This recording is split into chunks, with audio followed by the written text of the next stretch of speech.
changes. Welcome to भाई की बढ़ाई सब्सक्राइबर, और जिन्होंने नहीं किया वो कर दो।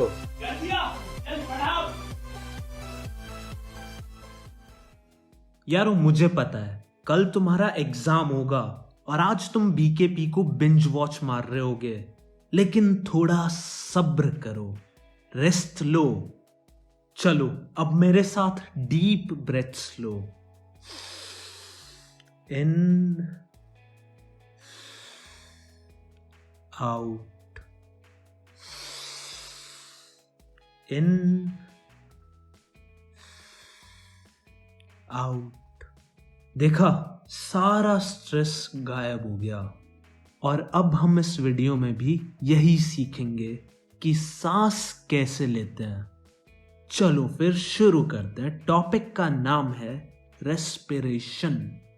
यारो हम जब भी सांस लेते हैं तो उसमें ऑक्सीजन होता है, और O2 बहुत ही इंपॉर्टेंट कंपोनेंट है ग्लूकोज को ब्रेक करने के लिए, ताकि एनर्जी प्रोड्यूस हो सके, और फिर उसी एनर्जी से हमारा शरीर काम करता है। सांस लेकर हमें जो एनर्जी मिलती है वो ATP मॉलिक्यूल में बदल जाती है, और इन ATP मॉलिक्यूल्स को हमारी बॉडी के सेल्स यूज करते हैं एज अ एनर्जी सोर्स। यारो ऑक्सीजन हर एक जानवर को चाहिए होती है, चाहे वो धरती पर रहता हो या फिर समुद्र के अंदर। धरती पर रहने वाले जानवरों को तो सीधा हवा से ऑक्सीजन मिल जाती है, और जो पानी में रहते हैं उन जानवरों को ऑक्सीजन मिलती है पानी से। अब तुम सोचोगे कि पानी में तुम सांस लेते हो तब तुम्हें तो ऑक्सीजन नहीं मिलती, तो इन्हें कैसे मिलती है? यारो एक्चुअली पानी के अंदर ऑक्सीजन मिक्स हो रखी होती है, तो इन समुद्री जानवर की गिल्स ये मिक्स्ड ऑक्सीजन एब्जॉर्ब कर लेती है और इन्हें सांस आ जाता है। लेकिन ऑक्सीजन बहुत ही कम होती है पानी में, तो इन्हें बहुत ही जल्दी जल्दी सांस लेना पड़ता है as compared to terrestrial organisms. मेरा मतलब जमीन वाले जानवर। चलो अब ये देखते हैं कि एक्वेटिक और टेरेस्ट्रियल के रेस्पिरेटरी ऑर्गन्स में क्या क्या चीजें कॉमन है।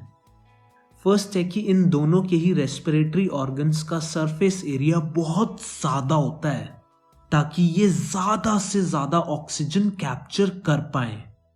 सेकंड है, इनके रेस्पिरेटरी ऑर्गन्स के आसपास बहुत सारी छोटी छोटी ब्लड वेसल्स प्रेजेंट होती हैं, ताकि वो यहां से मिली ऑक्सीजन को पूरे शरीर में ट्रांसफर कर सके।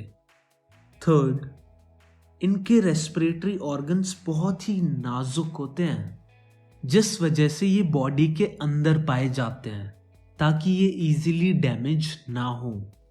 चलो अब बात करेंगे रेस्पिरेशन इन ह्यूमंस की। लेकिन यार मुझे पता है क्या लगता है कि सांस लेना एक एडिक्शन तो नहीं है, क्योंकि जब से हमने अपनी पहली सांस ली है तब से हम सांस लिए ही जा रहे हैं। कितना ही ट्राई कर ले इसे छोड़ नहीं पा रहे। जो भी है बड़ा तगड़ा एडिक्शन है ये तो, पबजी से भी भयंकर। यारो फोकस फोकस। हवा हमारी नाक से पास करती है पहले, और हमारी नाक के बाल हवा में फैले डस्ट पार्टिकल्स को भारी रोक देता है और एक फिल्टर की तरह काम करता है। फिर हवा वहां से हमारे थ्रोट से होते हुए लंग्स में जाती है। तुम कभी अपना गला छू कर देखना, बहुत सारी रिंग्स महसूस होती हैं। तो ये रिंग्स इस पैसेज को प्रोटेक्ट करती है कि ये रास्ता कभी भी बंद नहीं होना चाहिए। इसके बाद लंग्स में जाकर ये ट्यूब डिवाइड हो जाती है, और फिर ऐसे ही बहुत बार डिवाइड होती रहती है छोटी छोटी ट्यूब्स में।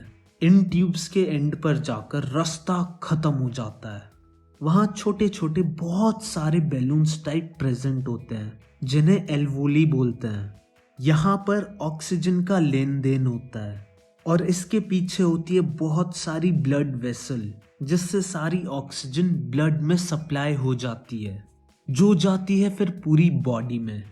और ब्लड से कार्बन डाइऑक्साइड भी कलेक्ट की जाती है, यानी CO2, जो फिर बाहर हवा में भेज दी जाती है।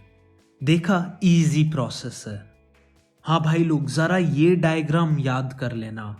एग्जाम में पक्का बायो से एक ना एक डायग्राम तो आता ही है। तो डायग्राम्स बहुत ही इंपॉर्टेंट है, लर्न कर लेना। अच्छा, एक चीज और याद करने की है, जब हम सांस बाहर निकालते हैं तब हम ना सारा सांस बाहर नहीं निकालते, थोड़ा सा ही निकालते हैं।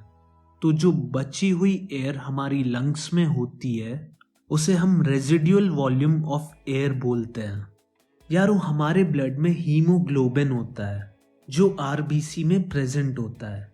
ये बहुत ही सही चीज है क्योंकि जो ऑक्सीजन है ना वो हमारे ब्लड में जब जाती है तो वो जाकर हीमोग्लोबिन से चिपक जाती है और मस्त पूरी बॉडी की सैर करके आती है।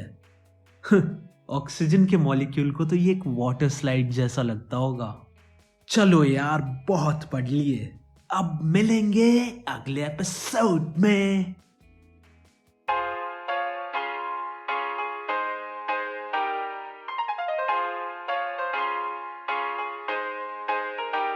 BKB